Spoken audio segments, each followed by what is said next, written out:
Bismillahirrahmanirrahim. Assalamualaikum warahmatullahi wabarakatuh dan salam selamat pagi. Saya Nafiq Utama, anda di TV Business 100. Artis kita pada hari ini iaitu 13 hari bulan 2026. SMK Raja Tuda sedang mengadakan program Ahlan wa Sahlan Ya Ramadan serta mandi serupa kasih untuk meraihkan Dr. Siraj yang dinaikkan pangkatnya sebagai pensyarah di institusi pendidikan guru kampus Pulau Pinang. Jadi kita akan lihat apa yang ada pada hari ini. Mari kita jom.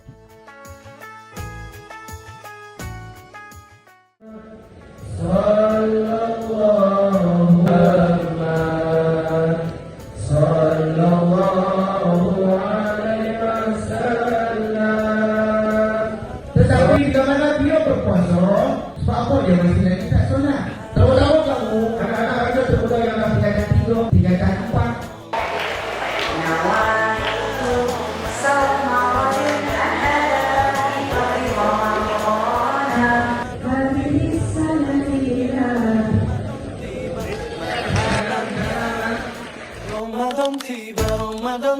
Ramadan tiba, marhaban ya Ramadan ya Ramadan. Sekarang kita bersama dengan Ustazah Mahfuzia selaku Ketua Panitia Pendidikan Islam SMK Raja Tuda. Jadi sekarang saya bertanya beberapa soalan. Apakah tujuan program Ahlan wa Sahlan Ya Ramadan dijalankan pada hari ini? Bismillahirrahmanirrahim. Assalamualaikum warahmatullahi wabarakatuh. Program Ahlan wa Sahlan Ya Ramadan ni bertujuan untuk memberi pendedahan, pencerahan kepada murid-murid dan semua warga sekolah SMK Raja Tuda tentang apakah persediaan yang perlu kita buat sebagai seorang Muslim untuk menyambut Ramadan Al-Mubarak. Apakah aktiviti yang akan dilancarkan sepanjang bulan Ramadan ini? Pihak Panitia Pendidikan Islam dengan kerjasama MPI, Majlis Perkataan Islam, Pusat Sumber Sekolah dan beberapa panitia yang lain, kami telah mencadangkan beberapa aktiviti yang memberi manfaat, iaitu yang pertama tadarus jama'i. Kita akan membaca surah Al-Waqi'ah pada setiap hari pada waktu rehat. Yang kedua, adanya aktiviti kuliah 5 minit. Yang ketiga, aktiviti hari bersedekah. Yang seterusnya diadakan juga tadarus guru-guru dan semua staf di SMK Raja Tun Uda. Kemudian kita adakan ceramah nuzul Al-Quran. Kemudian ada majlis berbuka puasa dan khayamul lail juga bersama pelajar asrama. Kemuncak kepada program kita adalah penyerahan sumbangan ataupun bakul makanan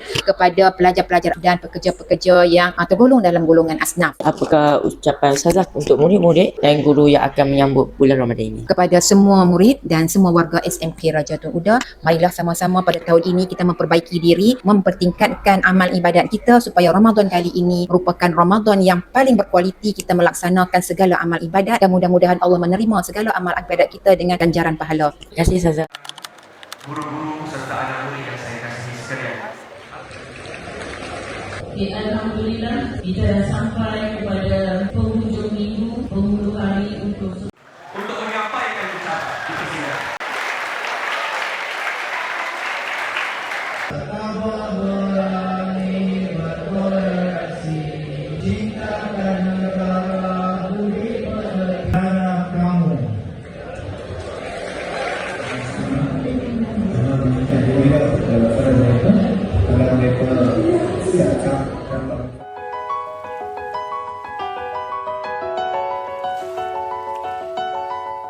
Jadi sekarang kita bersama pula dengan Dr. Siraj selaku guru sejarah yang akan dinaikkan pangkat menjadi pensyarah di Institut Pendidikan Guru Kampus Pulau Pinang. Jadi sekarang saya bertanyakan beberapa soalan. Berapa lamakah cikgu sudah berkhidmat di SMK Raja Tuda? Ya, Alhamdulillah, syukur kepada Allah SWT.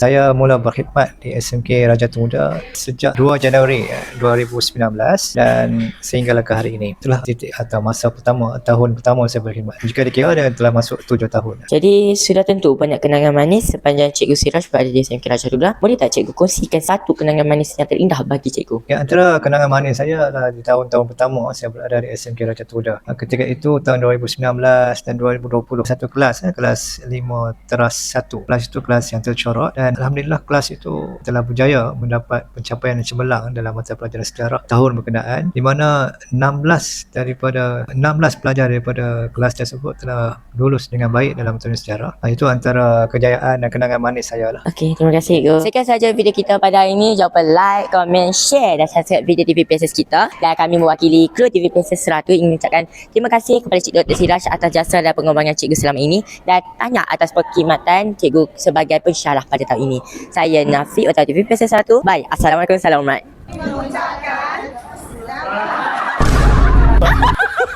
Okey, sekarang kita bersama dengan Ustazah Mahfuzia. Aku lupa lah apa dia Mahfuzia. Untuk panitia. Okey. Kami mengucapkan selamat tahun baru Cina.